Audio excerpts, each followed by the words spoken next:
तो नमस्कार मित्रों, आज तारीख 17 जुलाई 2026 અને વાર થયો છે શુક્રવાર। તો જાણી લઈએ મિત્રો આજના તાજા અને નવા હવામાન સમાચાર। મિત્રો, બંગાળની ખાડીમાં લો પ્રેશર સક્રિય થયું છે। ગુજરાતમાં ફરી જામશે વરસાદી માહોલ। મિત્રો, હવામાન વિભાગની પણ નવી આગાહી સામે આવી છે। મિત્રો, અત્યારે હાલ ગુજરાતના ઘણા ભાગોની અંદર વાદળછાયું વાતાવરણ જોવા મળી રહ્યું છે। આ સાથે વાદળછાયા વાતાવરણ વચ્ચે અમુક વિસ્તારોની અંદર વરસાદના ઝાપટા પણ જોવા મળ્યા છે। મિત્રો, આઈએમડી અનુમાન મુજબ 19 જુલાઈથી ઉત્તર પશ્ચિમ ભારતમાં નવો પશ્ચિમી વિક્ષેપ સક્રિય થશે। તેની અસરથી ઉત્તર ભારતના હવામાનમાં ફેરફાર જોવા મળી શકે છે। ગુજરાતમાં નીચલા સ્થળે દક્ષિણ પશ્ચિમ દિશાના પવનો સતત ફૂંકાતા રહેવાની શક્યતા છે, જે ચોમાસાની ગતિવિધિને ટેકો આપશે। આ સાથે ગુજરાતમાં છેલ્લા કેટલાક દિવસથી વરસાદની તીવ્રતા ઓછી જોવા મળી રહી છે, પરંતુ ભારતીય હવામાન વિભાગ એટલે કે આઈએમડીના તાજેતર અહેવાલ મુજબ આગામી દિવસોમાં હવામાનમાં ફરી એકવાર બદલાવ આવવાની શક્યતાઓ છે। મિત્રો, બંગાળની ખાડીમાં સક્રિય થયેલો મજબૂત લો પ્રેશર સિસ્ટમ અને અન્ય હવામાનના પરિબળોના કારણે દેશના વિવિધ વિસ્તારોમાં ચોમાસાની ગતિવિધિ તેજ બનવાની શક્યતા છે। જોકે ગુજરાતમાં હાલ વરસાદ છે એ મુખ્યત્વે મિત્રો હળવાથી મધ્યમ જેવો જોવા મળી શકે છે। ક્યાંય પણ ભારે વરસાદની આગાહી આપવામાં આવી નથી। તો આ સાથે છેલ્લા 24 કલાકમાં ક્યાં કેટલો વરસાદ વરસ્યો છે તેના ઉપર પણ એક નજર કરી દઈએ, જેમાં છેલ્લા 24 કલાક દરમિયાન દક્ષિણ ગુજરાતમાં ઘણી જગ્યાએ વરસાદ નોંધાયો છે। ઉત્તર ગુજરાત અને સૌરાષ્ટ્રના કેટલાક વિસ્તારોમાં છૂટાછવાયા વરસાદના ઝાપટા પડ્યા છે, જ્યારે કચ્છમાં માત્ર અલગ અલગ સ્થળોએ વરસાદ છે એ જોવા મળ્યો છે। આઈએમડીએ જણાવ્યું છે તે મુજબ ઉત્તર પશ્ચિમી બંગાળની ખાડી અને ઉત્તર ઓડિશા પશ્ચિમી બંગાળના દરિયાકાંઠા નજીક સ્પષ્ટપણે નોંધાયેલો લો પ્રેશર વિસ્તાર યથાવત છે। તેની સાથે જોડાયેલું ચક્રવાતી પરિભ્રમણ સમુદ્ર સપાટીથી લગભગ 7.6 કિલોમીટર સુધી વિસ્તરેલું છે। આગામી 2 દિવસ દરમિયાન આ સિસ્ટમ ઉત્તર ઓડિશા અને ગંગા પશ્ચિમી બંગાળ તરફ ઉત્તર પશ્ચિમ દિશામાં આગળ વધે તેવી મિત્રો શક્યતાઓ વ્યક્ત કરવામાં આવી રહી છે। આ સાથે વધુમાં જાણીએ તો મિત્રો, અત્યારે હાલ રાજ્યમાં ભારે વરસાદની ચેતવણી આપવામાં આવી નથી। જોકે દક્ષિણ ગુજરાત અને સૌરાષ્ટ્રના વિસ્તારોમાં હળવાથી મધ્યમ વરસાદના ઝાપટા ચાલુ રહે તેવી શક્યતાઓ વ્યક્ત કરી છે। આજે પણ સૌરાષ્ટ્ર અને ગુજરાતના કેટલાક વિસ્તારોમાં મહત્તમ તાપમાનમાં સામાન્ય કરતાં વધુ રહેવાની પણ આગાહી છે। આ સાથે વાદળછાયા વાતાવરણ વચ્ચે ગરમીનો અનુભવ થઈ શકે છે। આ સાથે અમુક વિસ્તારોની અંદર વરસાદના ઝાપટા જોવા મળે તેવી પણ શક્યતાઓ છે। હવામાન વિભાગના અમદાવાદ કેન્દ્રના જણાવ્યા મુજબ 22મી જુલાઈ સુધી ગુજરાતના તમામ જિલ્લાઓની અંદર છૂટાછવાયા વરસાદના ઝાપટા પડે તેવી શક્યતાઓ છે અને 22મી જુલાઈ અને બુધવાર સુધી ગુજરાતમાં ક્યાંય પણ ભારે વરસાદની આગાહી આપવામાં આવી નથી। વધુમાં જાણીએ તો ગુજરાતમાં ચોમાસાના બીજા રાઉન્ડની વિધિવત શરૂઆત થઈ ગઈ છે। રાજ્યમાં એકસાથે 4 જેટલી ખતરનાક અને શક્તિશાળી વરસાદની સિસ્ટમ સક્રિય થતાં ભારે પવન અને વરસાદ વાવાઝોડા જેવો ખતરો પણ મંડરાતો જોવા મળ્યો છે। અત્યાર સુધી રાજ્યના 50 જેટલા તાલુકાઓમાં વરસાદ નોંધાયો છે। જોકે કુલ વરસાદની સ્થિતિ હજુ પણ થોડી ચિંતાજનક છે, પરંતુ હવે મેઘરાજા ફરીથી બેટિંગ કરવા માટે તૈયાર છે। હવામાન જાણકાર એવા અંબાલાલ પટેલે પણ આગાહી કરી છે। ગુજરાતમાં ચોમાસાનો વર્તમાન રાઉન્ડ બરાબરનો જામી રહ્યો છે, જેની પાછળ મુખ્યત્વે 4 વેધર સિસ્ટમ જવાબદાર છે। Low pressure system, upper air cyclonic circulation, western disturbance, monsoon trough, આ ચારેય સિસ્ટમ એકસાથે સક્રિય થતાં કેટલાક વિસ્તારોમાં થંડરસ્ટોર્મ સાથે મધ્યમથી ભારે વરસાદની પણ આગાહી છે। આ સાથે હવામાન નિષ્ણાત અંબાલાલ પટેલે જણાવ્યું છે તે મુજબ 20 જુલાઈ સુધી રાજ્યના ઘણા ભાગોમાં હળવાથી મધ્યમ વરસાદની સંભાવનાઓ વ્યક્ત કરી છે અને ત્યારબાદ 22થી લઈને 30 જુલાઈ વચ્ચે વધુ એક મજબૂત વરસાદની સિસ્ટમ સક્રિય થશે, જેના કારણે અનેક વિસ્તારોમાં સારો વરસાદ નોંધાઈ શકે છે। તેમણે ખાસ કરીને દક્ષિણ ગુજરાતમાં ભારે વરસાદની આગાહી વ્યક્ત કરી છે।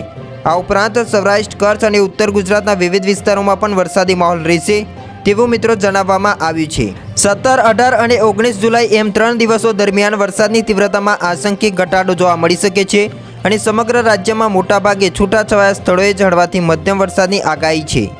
આ સાથે હવામાન નિષ્ણાત અંબાલાલ પટેલે પણ આગામી દિવસોમાં વરસાદની સંભાવના વ્યક્ત કરતા ખેડૂતો માટે સારા સમાચાર આપ્યા છે અને 26થી લઈને 30 જુલાઈ દરમિયાન રાજ્યના અનેક વિસ્તારોમાં વરસાદનું જોર નોંધપાત્ર રીતે વધવાની સંભાવનાઓ છે।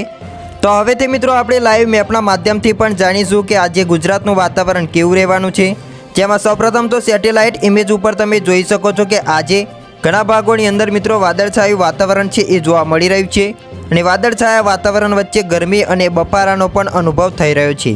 બાકી મિત્રો તમારા વિસ્તારોની અંદર આજનું વાતાવરણ કેવું છે અમને કોમેન્ટમાં જણાવજો અને આવા જ હવામાન સમાચાર મેળવવા માટે અમારી YouTube ચેનલને સબસ્ક્રાઇબ કરી દેજો અને વિડીયો પસંદ આવે તો વિડીયોને પણ લાઇક કરી દેજો। મિત્રો તમે જોઈ શકો છો કે નાગપુર લાગુના વિસ્તારોની અંદર વરસાદની સિસ્ટમ એક્ટિવ થતી જોવા મળી રહી છે અને આ ભાગોની અંદર વરસાદની શક્યતાઓ રહેલી છે। અત્યારે હાલ તો ગુજરાતના ઘણા ભાગોની અંદર વાદળછાયા વાતાવરણ વચ્ચે અમુક વિસ્તારોની અંદર વરસાદના ઝાપટા રેડા જોવા મળી રહ્યા છે। આ સાથે બપોરના સમયગાળા દરમિયાન પણ ઘણા ભાગોની અંદર આંશિક વાદળછાયું વાતાવરણ જોવા મળવાનું છે, જેના લઈને વરસાદના ઝાપટા નોંધાય તેવી શક્યતાઓ છે।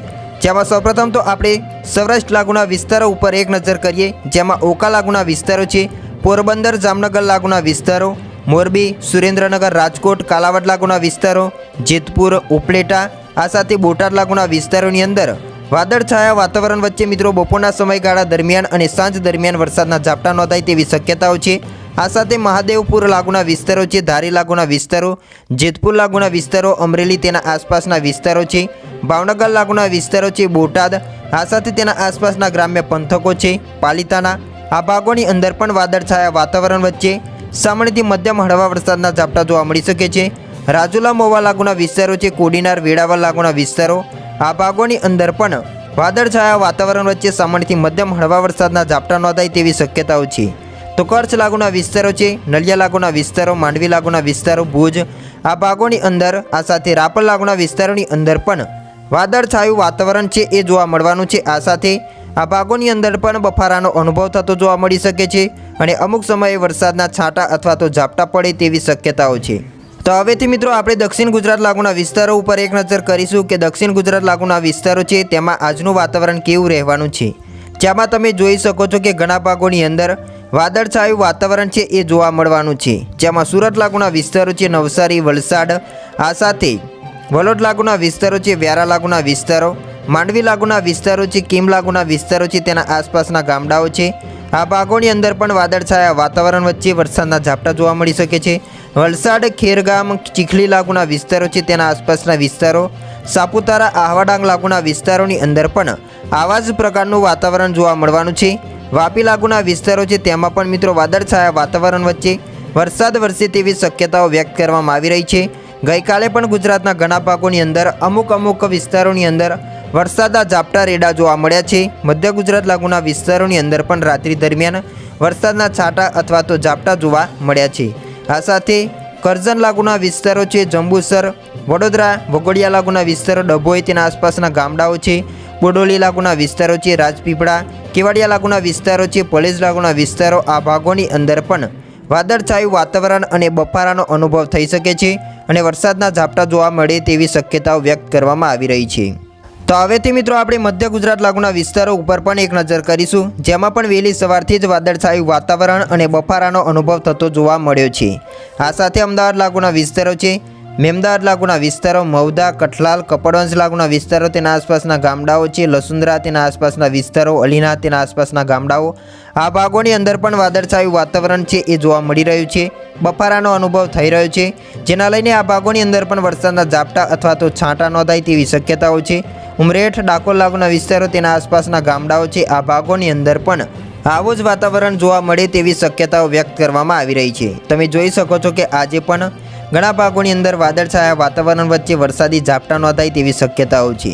હવે વાત કરીશું કે અરબ સાગરનો ભેજ છે અને પવનો છે તે ગુજરાત તરફ આવતા જોવા મળી રહ્યા છે, જેના લઈને મિત્રો ગુજરાત તરફ વાદળો પણ આવતા જોવા મળ્યા છે। વાદળોમાં ભેજનું પ્રમાણ વધુ હોવાથી અમુક વિસ્તારોની અંદર બફારાનો અનુભવ થઈ રહ્યો છે અને વરસાદના ઝાપટા જોવા મળે તેવી શક્યતાઓ વ્યક્ત કરવામાં આવી રહી છે।